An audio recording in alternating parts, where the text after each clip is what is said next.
What's going on, YouTube? A little back getting another reaction, and today we got inside T Grizzley $500,000 jewelry heist. Man, I ain't even hear about this. Probably cap for me, but it's about my boy Trap Geek. He be making some for me. It's pretty good videos on for me HUD and whatever, you know. He just be. I think he's from. Isn't he from the UK? My fault. Yeah, my fucking contacts acting up.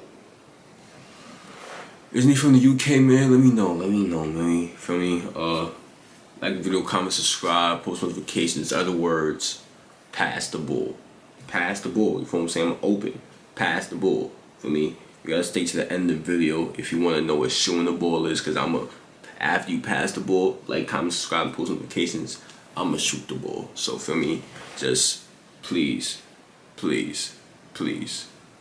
pass the ball. You feel what I'm saying? But what else? What I was about to say? Yeah, man, we on the road to 250 subs. We already at 179. We just hit 103, 4 days ago. You feel what I'm saying? That means we growing very fast. You feel what I'm saying? The only way is up, y'all. That's what I'm telling y'all. Consistency is key. If you keep working, hard work is gonna pay off, man. And now we going up a little bit, yeah? And we gonna keep going up. The only way is up, you feel what I'm saying? Every time I check my analytics, it's going up, bro. And I appreciate y'all. I love y'all for that. Let me keep the Mac going right now, because I'm uploading videos as we speak. That's how true it is. Like, come on now. Like, y'all gotta know. The grind don't never stop. While I'm recording, I'm uploading videos. While whatchamacallit? While I'm uploading videos. Oh no, chat, I'm tired, man, I'm tired. But tell a friend to tell a friend. That's also what I wanted to say. Tell a friend to tell a friend, you feel what I'm saying? If you tell a friend to tell a friend, that's basically view laundering, you feel what I'm saying? Keep them low.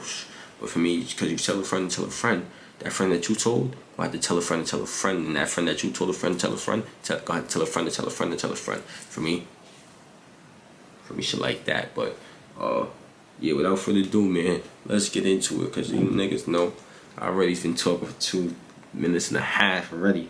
I talk for a whole lot, man. I'm about to start streaming, so I'm gonna go live right before we hit the band. Y'all be there. It's gonna be active. I ain't gonna lie.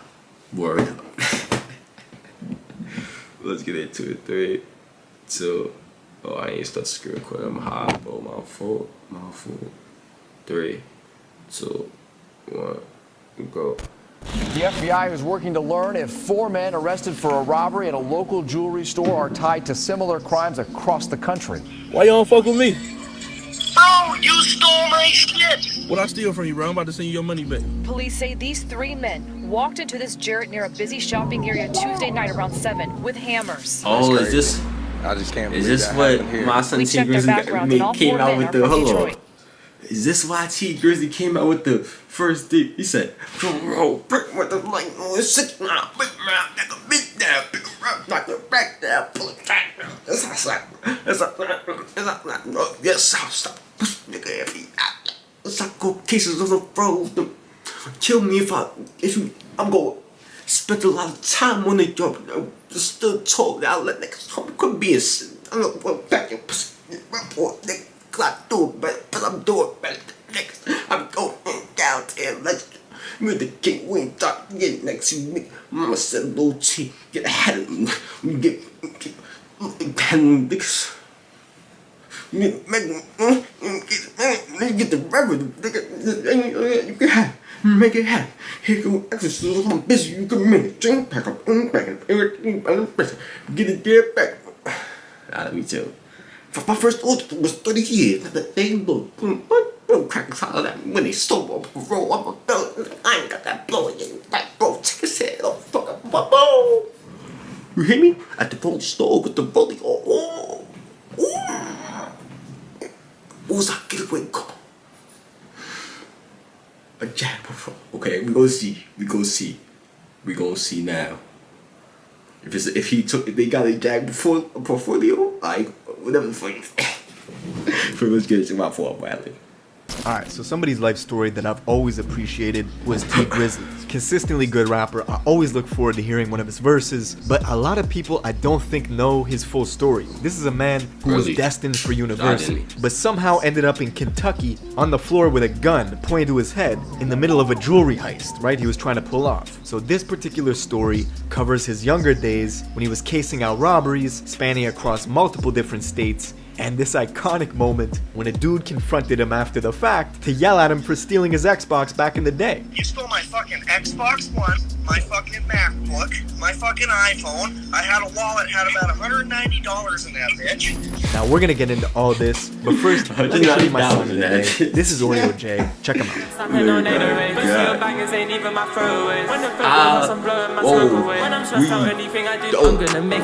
Now, in order to understand T Grizzly's story, we gotta travel to Michigan, more specifically Detroit. Everybody in America knows Detroit is a tough city. They've been through a lot. Severely underfunded, underprivileged, and its manufacturing industry got absolutely decimated. A lot of hardworking people were left with no work, no jobs, nothing to sustain life with. You can travel to Flint, Michigan and find out the water crisis over there where people were not getting clean water to drink and the government has not done a thing about it. Now the story of Detroit comes with harshness, and T Grizzly's story is no different. Right? He grew up in a family of drug dealers. His mama was a drug dealer, his pops, his auntie, everybody around him was selling dope. But a lot of people, they see T Grizzly and they got him fucked up. This was a kid who was destined for university, getting accepted to major in finance, despite coming from an environment of material destitute. Now, just as T Grizzly was hitting that pivotal moment at the end of high school, his pops gets murdered. His moms gets sentenced to 15 years in prison. And shortly after, Grizzly gets a letter in the mail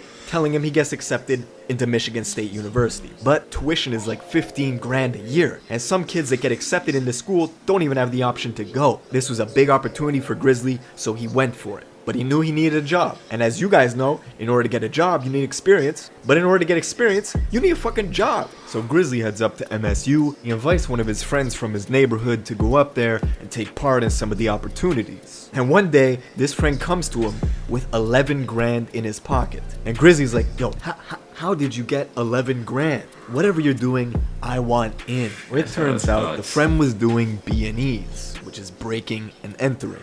That's when they came up with this plan to basically ransack the dormitories on campus. They started systematically robbing these dorms for all their valuables, right? They'd take computers, cell phones, and whatever cash people had. And the great part is they did this while people were sleeping at night.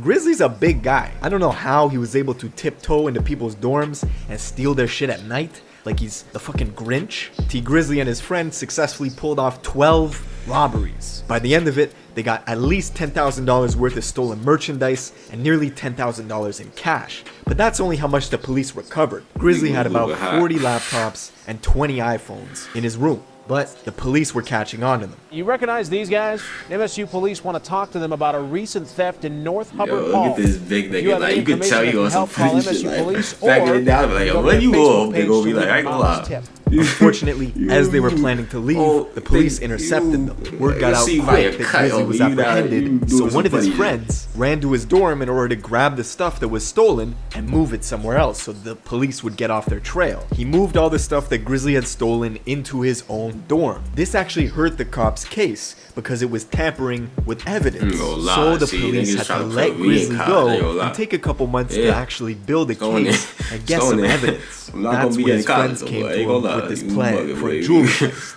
A smash and grab over in Kentucky. Now, for those of you who don't know, a smash and grab is exactly what it sounds like. You go to a jewelry store, you bust the display cases, you grab the loot, and you run for your fucking life. At the time of this story, jewelry store robberies in the States resulted in losses of $66.5 million just that year alone. God damn, sounds like it works. So Grizzly, who already had an arrest warrant for his prior burglaries, decided, fuck it, I'm probably gonna need some lawyer money. If this goes well, I'll be able to pay for that, and financially I won't be ruined. So his plan was to go with his friend to Kentucky. They set up in these apartments, they stole a car, and the place that they were targeting was called the Castle. Now at the time they thought it was a jewelry store. Turns out it was actually a pawn shop, but they had this whole thing planned out. They made a call to the police in the area and they told them there was a shooting over at a school to get them moved and away from the area. With the police headed in that direction, Grizzly and the boys, in the stolen car, they went up to the castle, which they thought was a jewelry store, but it was actually a pawn shop. When they get there, they've got hammers in their pockets, they go in, and this is Kentucky. It's like 90 degrees out, and they're wearing hoodies. So the owner immediately confronts them and says, "Why are you wearing hoodies?" He tells them, "Oh, we're boxers, right? We're trying to lose weight." Smart move, quick thinking. Now, after a minute or two, nobody's doing any action. So Grizzly immediately grabs the hammer, smashes some of the display case, and says, "Let's grab these Rolexes and let's get the fuck out of here." But just as they're gathering the loot, they hear, Freeze. one of the customers had a gun pointed directly at T Grizzly. Now, don't forget, this is Kentucky. So of course the customer had a gun, right? Of course he did. Now it takes the police over an hour to come to the scene because they thought there was a shooting going on at the campus because Grizzly and them called them to tell them that. Now Grizzly was found guilty of the botched robbery and they had to sit down and do some time in Kentucky, which by the way, the prison in Kentucky is terrible, bro. It's one of the worst prisons in the US. And after he served time there, he had to go do time in Michigan for the dormitory burglaries. This made Grizzly into the man he is. He took his life story and he made First Day Out, the track that basically gave him a career. And I don't know if you guys have noticed this, is Grizzly's got some of the best jewelry right now. The Grizzly Bear piece, the Cuban links that he has, and that illustration of his downfall being because of a botched jewelry heist. And then now, he's got some of the best jewelry in the game. I just think that's a beautiful illustration. But yeah, man, that's it for this video. Let me know what you guys think in the comments below. Make sure you subscribe with notications on. He didn't tell me though if it was a free Jag portfolio, but they was getting the rollies. So yeah, he was talking that shit. That's all. Comment down below if you was getting hype with me with that so if you was singing along, if you say if you understood what I was saying, because I ain't gonna lie, I be chatting, I really don't be saying too much, like just mumbling. But if you understood, that's real nigga shit. I ain't gonna lie, you real nigga if you understood, man. You probably from New York if you understood. I ain't gonna lie, because only really in New York nigga probably understand what the fuck I be talking about. I ain't gonna lie. But without further ado, man, we at the end of the video, so I'm gonna let y'all know what shooting the ball is. That's after you pass the ball. So you feel me, you gotta pass the ball first. So I'm waiting for the pass. That's liking the video, post notifications, subscribe, comment. That's passing the ball, my fault. Shooting the ball is me. I gotta record the video, edit the video, upload the video, title, and thumbnail, man. That's shooting the ball, you feel what I'm saying? And I'm green that bitch. Every trip. Don't play. You feel what I'm saying? Y'all don't want me on the court, bro. I ain't gonna lie. For me, shit like that, but I'm out of here.